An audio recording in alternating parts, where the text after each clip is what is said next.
心的人就是他。顾若离，燕小姐对他也倾心良久。我燕琉璃，让我喝他的这杯喜酒。百里东君，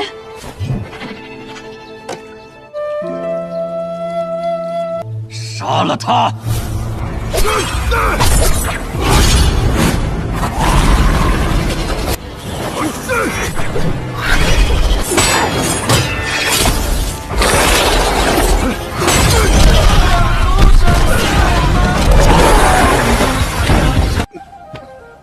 ！Jianmen sangat terpukul dengan kematian kakaknya. Dia marah kepada pamannya yang telah membohonginya bahwa ketua tewas karena sakit dan jasadnya sudah dikuburkan. Yang ternyata sang paman telah berkoalisi dengan Yanbi. Dengan kemarahan yang memuncak, Jianmen menghabisi pamannya dan menantang Yanbi bertarung sampai mati.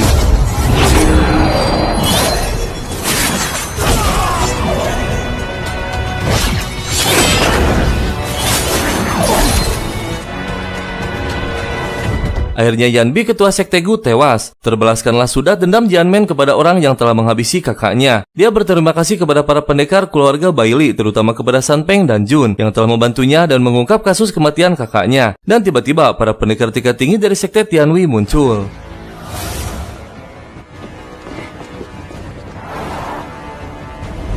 Nasha他！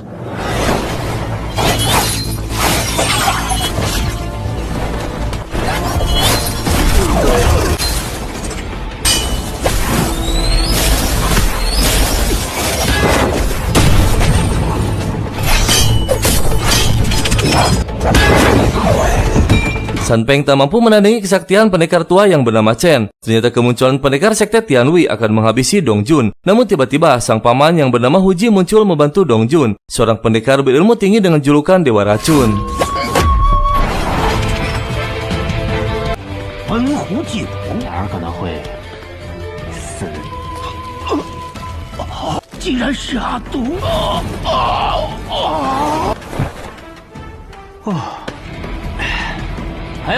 Huji dengan mudah menghabisi pendekar Chen dengan racunnya yang mematikan. Kedua rekannya pun pergi melarikan diri. Kedatangan sang paman untuk melihat keadaan Dong Jun dan diutus untuk menjemputnya pulang. Huji sangat menyayangi dan memanjakan Dong Jun. Dan setelah semua aman terkendali, dendam Jianmen telah terbalaskan. Yanbi yang tersangka utamanya pun telah tewas. Dan kini Yuli yang akan menggantikan posisi ketua Yan. Dong Jun dan pamannya pun pamit pergi.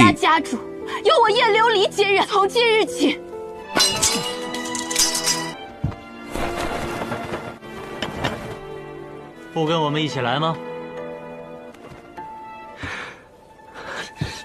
Dua pendekar melaporkan kepada ketua bahwa misinya telah gagal. Dia juga melaporkan bahwa pendekar Chen telah tewas di tangan Huji. Sementara Dong Jun dan pamannya yang menuju pulang mengajak San Peng pergi bersamanya. Dalam perjalanan sambil berbincang, Dong Jun kagum dengan persahabatan 8 pendekar Baili yang saling melindungi. Dia jadi teringat sahabat kecilnya yang bernama Yun, namun kini dia sudah tiada.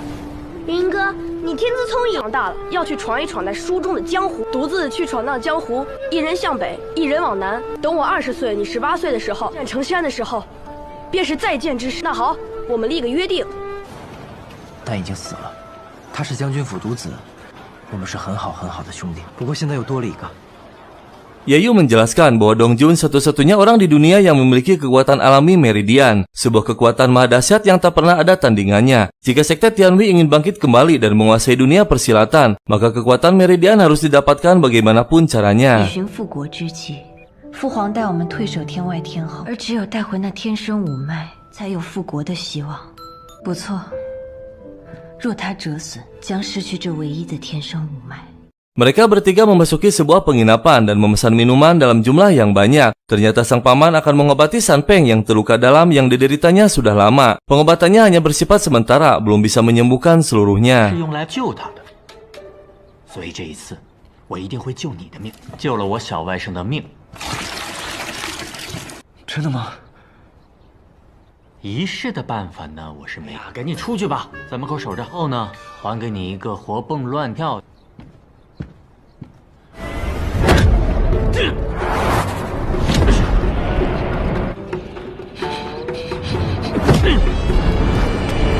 Saat Huji sedang mengobati San Peng, Dong Jun menunggunya di luar. Namun tak lama muncul Muyu dan Su Chang menginap di tempat tersebut. Karena tak ada masalah, mereka pun saling menyapa. 你是？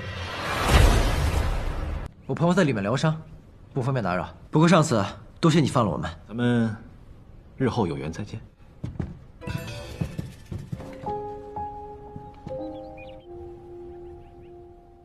Setelah 2 hari tak sadarkan diri, akhirnya Sanpeng bangun dengan kondisi tubuh yang jauh lebih baik. Tak lama Huji muncul dan menjelaskan bahwa kondisi Sanpeng belum sembuh total, hanya bisa menekan sementara luka lamanya. Lalu Huji memberikan sebuah peta untuk menemui seseorang yang bernama Xian Bai, seorang tabib sakti penawar segala racun. Sanpeng hanya memiliki waktu selama 10 hari. Tak lama Sanpeng pamit pergi untuk menemui Xian Bai. Dia berterima kasih kepada Huji dan Jun. Mereka akan berpisah dalam waktu yang tak bisa ditentukan. 没想到这老天啊，还算眷顾我。到时候我们在江湖里再次相遇，做个逍遥遥的江湖浪客。你也是，必然。再会，再会。去，千万别死了，四顾张风。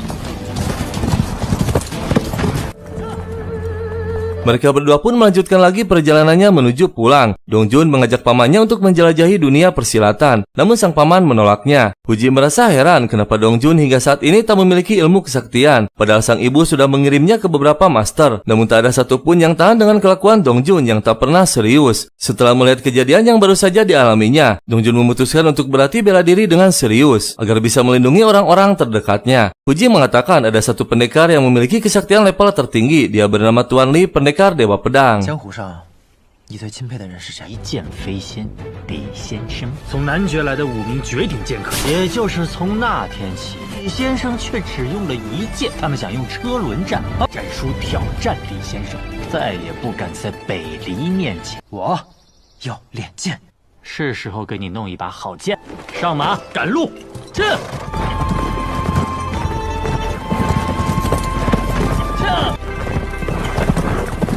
Di tempat lain di sebuah desa terpencil, kita diperlihatkan dengan seorang pendekar bernama Dingji. Dia berencana akan pergi ke kota Tianqi. Selain untuk mencari teman kecilnya, dia ingin menjelajahi dunia persilatan dan membuktikan kepada dunia bahwa kesaktian pedangnya tak tertandingi.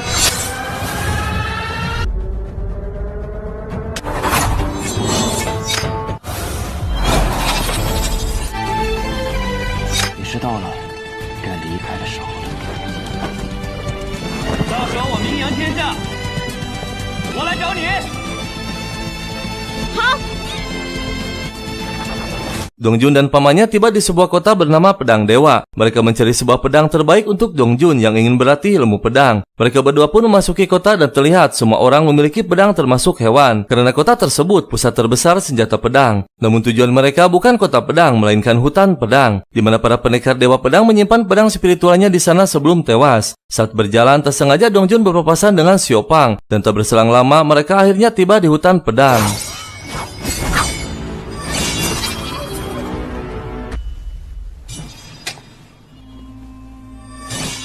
Setelah menyusuri hutan lebih dalam lagi, akhirnya mereka berdua tiba di tempat yang dituju. Sebuah altar di mana seluruh pendekar dari penjuru negeri berkumpul untuk mendapatkan pedang pusaka dari hutan tersebut. Hutan pedang dipimpin oleh ketua sekte pedang yang bernama Wei Chan. Dia membuka acara yang bebas diikuti oleh seluruh pendekar dari penjuru negeri. Tak lama, turnamen tingkat pertama dengan mendapatkan pusaka pedang gunung tinggi dimulai. 高山之剑。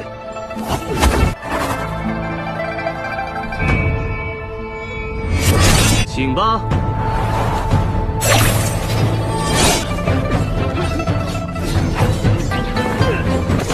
剑呀分4品。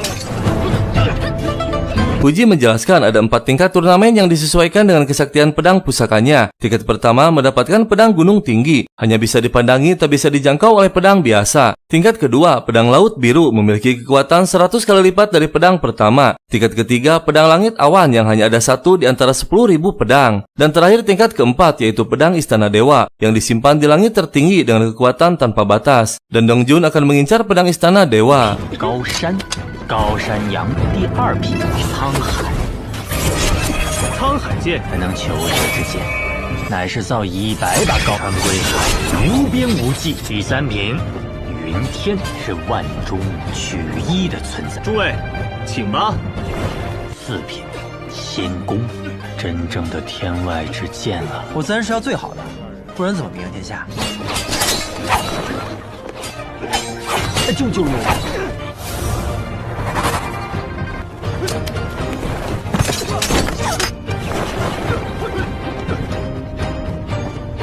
Dua turnamen telah selesai dan kedua pedang tingkat 1 dan 2 sudah terpilih pemiliknya. Dan kini ke tahap selanjutnya yaitu tingkat ketiga mendapatkan pusaka pedang langit awan. 乃是云天品宝剑。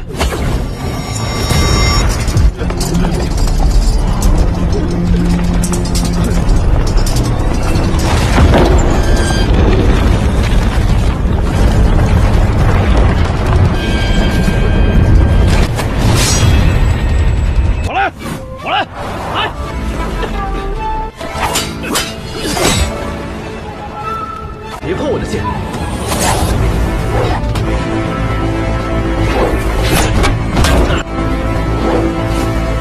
望城山山主，诸位，承让了，王一行前来取剑。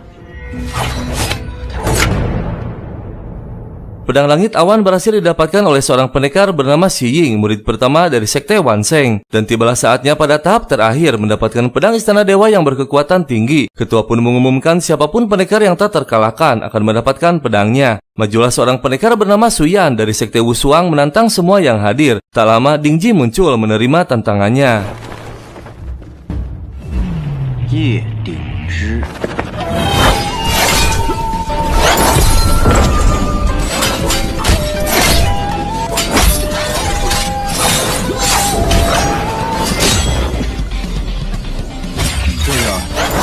厉害吗？ Tak disangka perwakilan sekte Wushuang yang terkenal kalah di tangan orang biasa. Suyan akhirnya mengaku kalah dari Dingji. Dia pun keluar dari arena dengan kecewa dan malu. Namun dengan mengejutkan tiba-tiba Dongjun memasuki arena dengan setengah sadar karena terlalu banyak minum.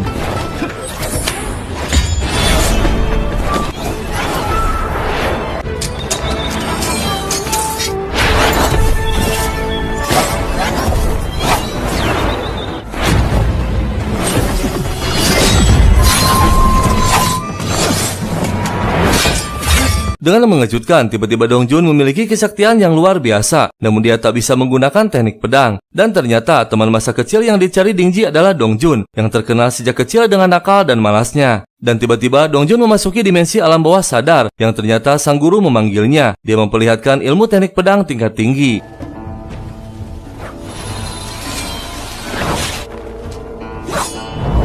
师傅，看好了，我只舞一次。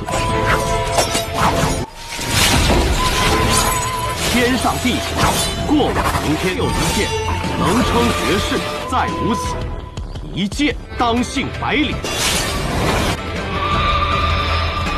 我想起来了。 Tak lama Dongjun pun sadar kembali. Dengan waktu yang sangat singkat, dia mampu menguasai ilmu pedang level tertinggi, membuat seluruh pedang yang berada di sana bergetar hebat. Semua terkejut, termasuk pamannya. Dingji pun kagum melihatnya. Pertarungan pun tak bisa dihindarkan lagi. Dongjun menyerangnya dengan brutal.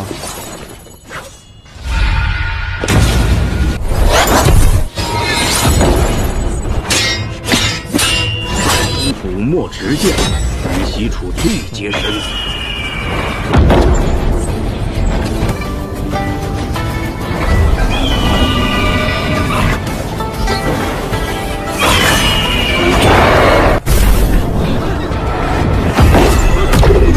Setelah lama bertarung dengan brutal, mereka menghentikan pertarungannya sejenak. Namun saat Dongjun menantang bertarung lagi, Dingji memutuskan untuk mengalah. Karena jika diteruskan tetap tak akan mampu menandingi kesaktian Dongjun. Dan pedang istana dewa akhirnya didapatkan oleh Dongjun. 魏冉臣，该是你的。哎呀，走啊！ Huji dengan segera membawa Dongjun ke tempat aman karena ditakutkan seluruh pendekar yang hadir akan memperebutkan pedang tersebut. Huji heran dengan kesaktian Dongjun yang meningkat pesat dalam sekejap. Karena ditakutkan para pendekar mengejar, Huji pun membawa lagi Dongjun. Dan benar saja, seluruh pendekar yang hadir akan mengejar Dongjun. Namun dengan sigap, Dingji menghadang mereka.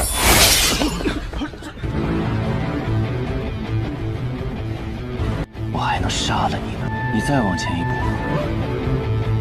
送我一个。Dengan gerak cepat, sang paman membawa Dongjun pergi jauh dari tempat tersebut. Namun dia masih penasaran dengan kesaktian Dongjun yang muncul tiba-tiba. Dalam perjalanan, Dongjun bermimpi tentang masa kecilnya, yang ternyata teman kecilnya yang dia kira sudah tewas adalah Dingji. Namun Dongjun belum mengetahuinya. Dan terlihat satu teman lagi bernama Putri, anak ketua sekte Yingjong. 说着白羽剑仙啊，手使一对护手。白羽剑仙的故事真是太精彩了，谁能当我一人一剑？ Keesokan harinya, Huji dan Dongjun masih dalam perjalanan dan sudah mulai memasuki wilayah Qiandong. Di tengah perjalanan, Huji berhenti dan membangunkan Dongjun karena para pengawal sudah hampir tiba untuk menjemput Dongjun. Dan lagi-lagi sang paman penasaran bertanya tentang kesaktian yang muncul tiba-tiba. Namun sebelum dijawab, para pengawal sudah berada di sana yang dipimpin oleh ayahnya sendiri. 哎呀，放开我！放开我！走。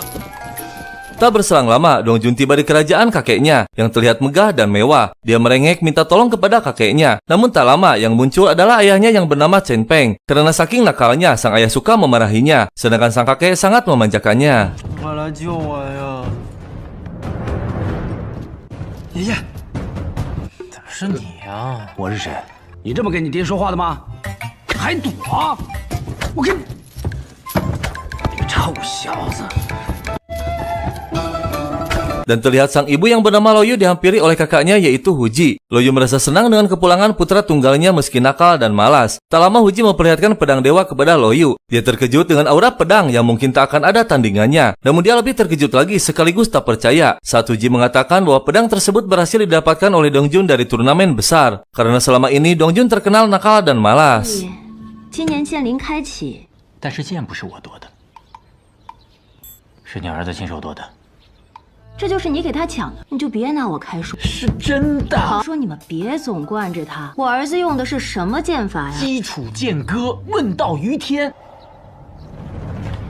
天下的剑客都看到了，还不只是天下的剑客。 Di tempat lain di istana pusat kerajaan Baili, terlihat Kaisar dihampiri oleh Kasim. Dia menginfokan bahwa ilmu pedang tak tertandingi yang dijuluki ilmu pedang langit muncul kembali di turnamen hutan pedang. Yang sontak saja membuat Kaisar terkejut, karena yang Kaisar tahu dewa pedang yang memiliki ilmu tersebut sudah tewas pada saat penyerangan ke sekte Chu Barat yang dipimpin oleh Lou Chen kakeknya Dongjun. Dan Kaisar lebih terkejut lagi saat Kasim mengatakan bahwa pemilik ilmu tersebut yaitu Dongjun cucu tunggalnya Lou Chen. 当年百里洛尘奉旨出征，出剑如双仙战死，夺了西楚最后一座城池。到时候剑如双仙，他们没死，用剑的是谁？现在你告诉我。百里东军，百里洛尘他的。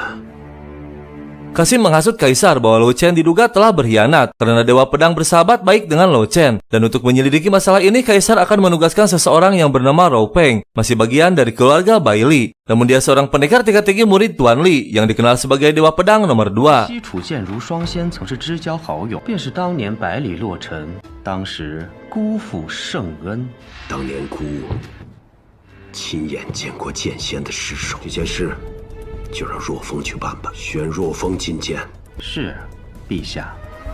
Di tempat lain di istana Raja Jing, terlihat Rou Peng sedang berbincang dengan Lei yang masih kerabatnya. Tak lama dia menerima pesan dari Kaisar bahwa ilmu pedang langit telah muncul kembali. Orang yang menguasainya adalah Dongjun. Yang sontak saja membuat Lei terkejut karena yang dia tahu Dongjun tak bisa kungfu. 你说什么？世上最出名的剑术，他可是连燕别天身边的侍卫都打不过的。 Dongjun menerima hukuman dikurung di sebuah gubuk kecil oleh ayahnya. Dia teringat saat pertama kali memasuki kediaman sang guru. Dia meminta maaf karena tak sengaja memasukinya. Namun dia kebingungan saat menjelaskan bahwa dia masuk melalui sebuah dinding. Yang ternyata dindingnya dia panjat tak ada di sana. Karena dianggap istimewa, sang guru pun mengangkatnya menjadi murid. 破我阵法，说明你我有缘分。寻常人是到不了这儿。我在院外设了阵，你可愿拜我为师？ Loyu menjelaskan kepada Cheng Peng bahwa putra tunggal mereka berhasil mendapatkan pedang dewa dari turnamen besar dengan tangannya sendiri. Dia menggunakan ilmu pedang langit yang sangat ditakuti seluruh dunia. Yang sontak saja membuat sang ayah terkejut. Dengan kemarahannya dia langsung mendatangi Dongjun. Namun dia sudah tak ada di tempatnya. Dan tiba-tiba Dongjun sudah berada di luar yang sudah dikeluarkan oleh kakeknya. Karena saking sayang kepada cucunya, dengan mengejutkan sang kakek memerintahkan untuk mengikat Cheng Peng. Yang sontak saja diejek oleh Dongjun. 要不要去柴房休息休息？ 父亲，就给他松绑吧。东君啊，你觉得呢？我有让你起来吗？那便给世子松绑吧。来，东君，一会儿就休息啊。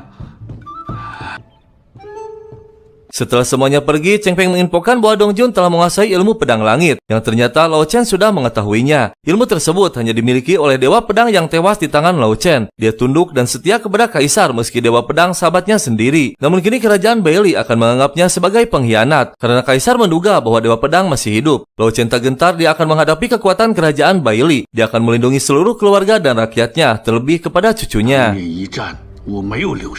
西楚可是我们破了，什么到现在他还活着，回去好好休息吧，等他们来。 Dan benar saja, Dewa Pedang masih hidup. Dong Jun mendatangi sang guru dengan kecemasan. Dia merasa telah membuat masalah besar kepada gurunya karena dalam turnamen menggunakan ilmu pedang langit yang membuat seluruh pendekar dunia meyakini bahwa Dewa Pedang masih hidup. Dong Jun khawatir mereka semua akan mencari sang guru, dan tiba-tiba dia mengeluarkan sebuah pedang pusaka dan memberikannya kepada Dong Jun. 拿着，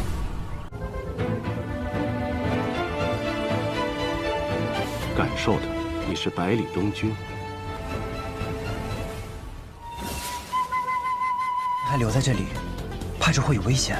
便是等他们来，又如何？ Berita pun tersebar luas hingga sampai ke markas besar sekte Tianwei. Yuji melaporkan kepada penasihat sekte yang dituakan bernama Wuxi bahwa ilmu pedang langit telah muncul kembali, dan Wuxi juga menyaksikan bahwa pendekar Dewa Pedang telah tewas. Jasadnya diperlihatkan kepada seluruh pendekar di tembok kota. Dia heran mengapa ilmu pedang langit bisa muncul kembali.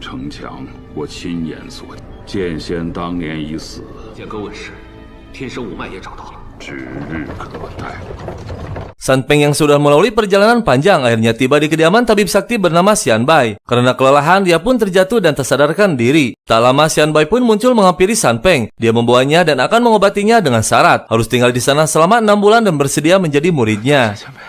先别忙着谢我，是不是这温壶酒让你来的？我有个条件，陪我半年不成吗？我救你一命。好。 Sang ayah mendatangi Dong Jun untuk melatihnya ilmu pedang. Namun terlihat Dong Jun sedang tertidur dan malas. Tak lama dia pun bangkit dan hendak pergi karena tak ingin dilatih oleh ayahnya, yang sontak saja membuat sang ayah marah.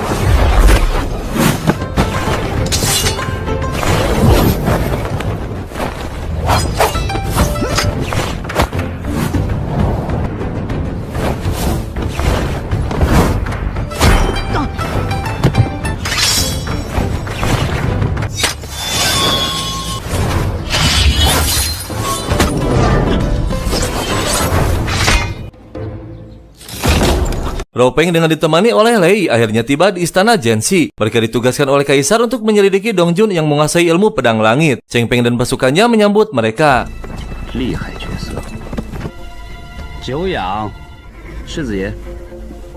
Dong Jun masih di tempat latihan karena sang ayah melarangnya untuk keluar sebelum dia berhasil menggunakan pedang dan tenaga dalamnya dengan baik. Jika boneka di hadapannya terbelah tanpa disentuh, maka dinyatakan berhasil.